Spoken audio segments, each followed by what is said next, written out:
Joe, do you care to come on there and talk just a little bit for us and tell us about how important this is? And, you've got a lot of good experience, and just in your own words, explain to everyone listening here about what this means and the partnership that we have with Arkansas Forestry, and what this means not just to Arkansas, but in theory to the rest of the native range, from East Texas all the way up into Virginia and Maryland. Well, you've assigned me a difficult task. I'm an Ozark Chinquapin amateur on the Zoom show with Ozark Chinquapin experts. So this is quite an honor to be able to speak with everyone.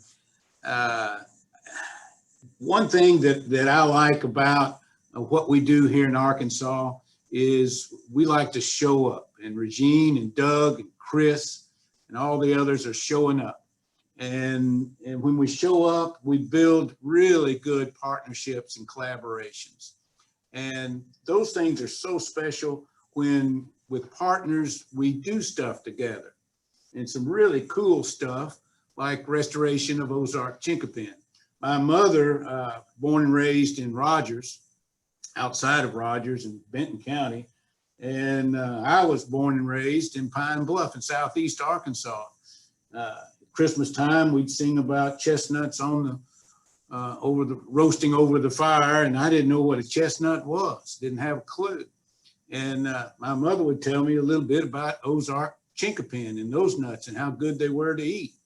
But we didn't have any of them. We just knew a little bit about them. So culturally, and then obviously ecologically, Chinquapin, Ozark Chinquapin is very important and has been. And doing a little bit of research for this, it seems that the passenger pigeon, the extinct passenger pigeon, the main food for those birds was Chinquapin and chestnuts, Chinquapin nuts and chestnuts. And when they were overhunted, but they also lost their main food source. So as already stated about gray squirrels and chipmunks, the ecological system that they're part of needs them. And there's no telling what support, if we can have full stands or a appropriate complement of Chinquapin in the Ozarks, all the way to Virginia, what would be there? What other things would be there that we haven't seen prolifically or even seen at all? We're not going to get passenger pigeon back, but we don't know what we might get back. So it's a very important species. I've seen a little bit of chestnut furniture. I think it was in Mount Vernon in George Washington's house. There's still some chestnut furniture. I don't know what the wood of Ozark Chinquapin looks like, but that chestnut furniture was gorgeous. And coming from my viewpoint, grew up in the hardwood lumber business. I think that's, whether it's oak, whether it's black walnut, whether it's elm or even black gum, some gorgeous, gorgeous woods. And I hope someday the day will come when there'll be something we can call Chinquapin and make furniture out of Chinquapin or make paneling. Those kinds of things are very important. But I'll go back to where I started. The most important thing we're getting from your work and the restoration of Chinquapin is the collaboration, the partnerships that we can renew and build on, pass on to the generations below us. So thanks for what you do. It's very important what you do. Thanks.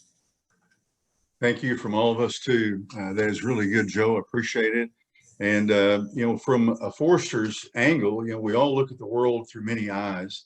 If you're a musician, you think musical instruments. And if you think, wood products, you're looking at it from that aspect. And a little bit later on, we got a presentation where AJ Hendershot's going to actually do some of these things. So it's like a rediscovery of a superfood and a rot-resistant wood.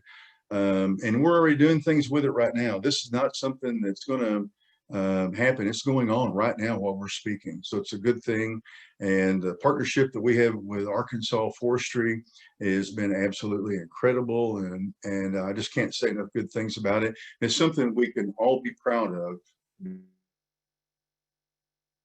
be a part of. So if Ken Reeves is there, we're going to go ahead next to the 2018 through 2019 Director of Arkansas Game and Fish Commission, Mr. Ken Reeves. I'm going to say just a few words, and then we're going to go to Chris White. I'm sorry, Chris.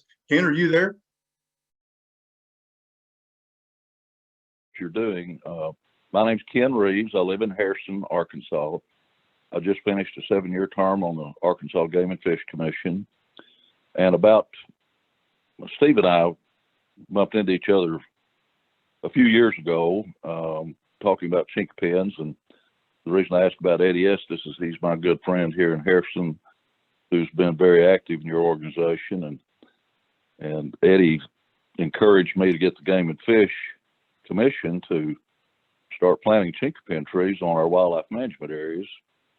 And I jumped all over that idea for this reason. My dad, I was the only one of his 3 boys that liked to hunt, and he started taking me hunting when I was a little boy. And my earliest recollection of a chinquapin tree was when I was about 10.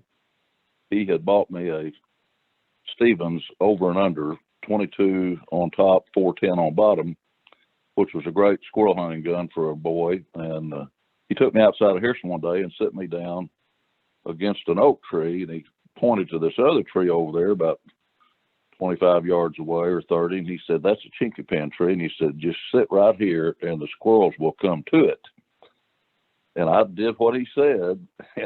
I sat there, I couldn't believe it. There's already a bunch of squirrels in the tree, I learned, but there's a lot of leaves on. I had trouble getting a shot, but that didn't matter. Squirrels just kept coming to it. And I was just amazed. I never forgot that, even though it's been 63 years ago. But I learned very quickly how important the chinquapin tree was for squirrels. And as time went by, this is about the time chinquapins started disappearing.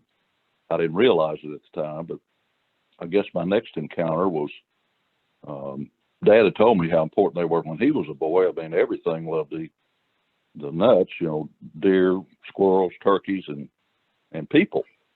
And he told me that some kind of blight came through and killed them all.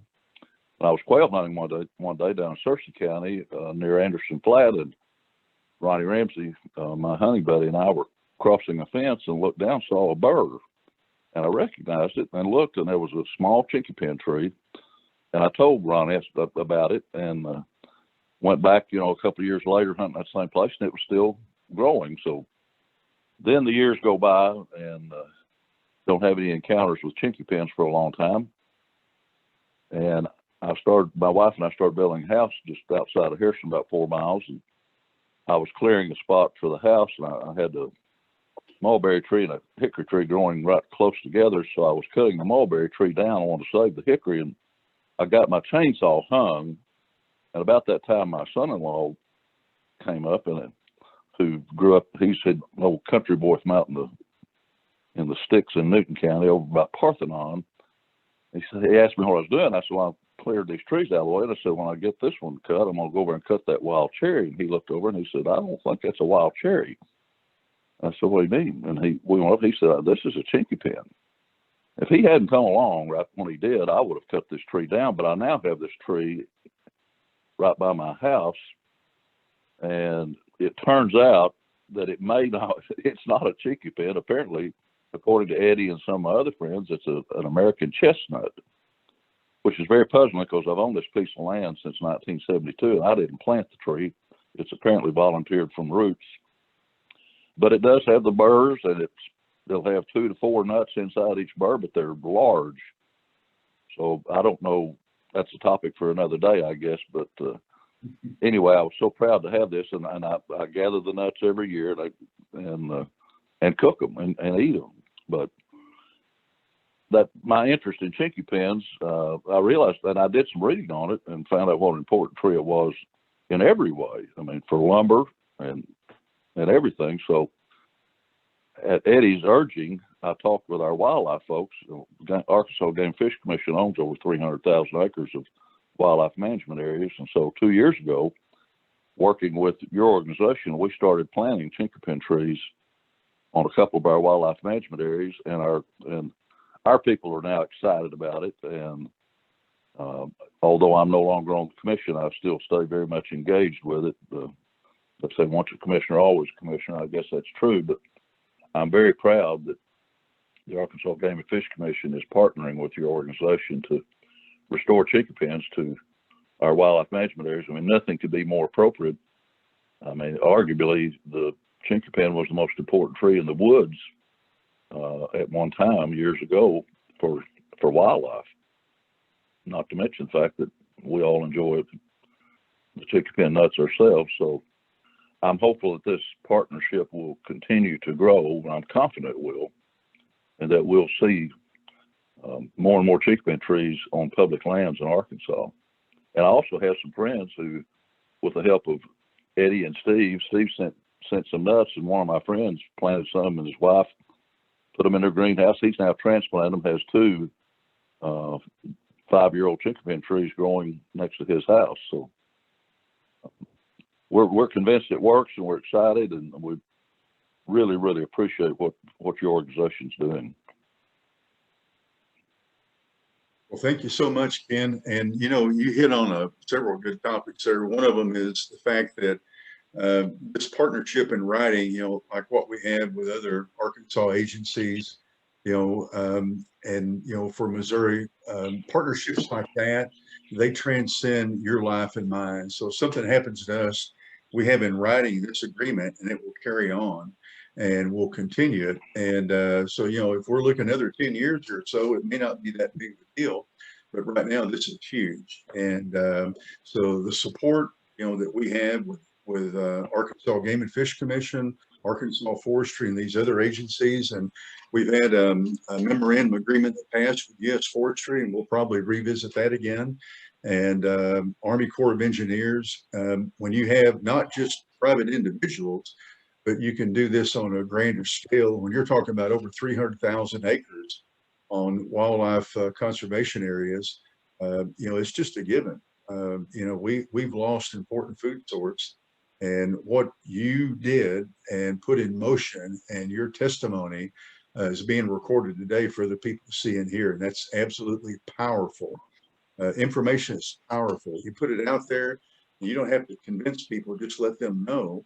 And then it takes care of itself. This tree is trying to make a comeback, and but the trees can't talk. It's up to us to do that. So, but Ken, we appreciate it. Thank you so much. What? And go ahead if you got anything else to add. Well, I just want to tell you, our people are very excited about this project, and I think it will live on. And if you have any, you know, if you get the impression that their interest is waning at any point, please let me know, because I will be happy to encourage them. I'll tell you, I appreciate what you all are doing. It's just amazing what you've done in the time you've been working on this, and the strides you've made and the successes you've had. It's an exciting thing for conservation in Arkansas. And you know, there's a lot of people out there have never seen a chinquapin tree in their life, and I hope that changes for my kids and my grandkids.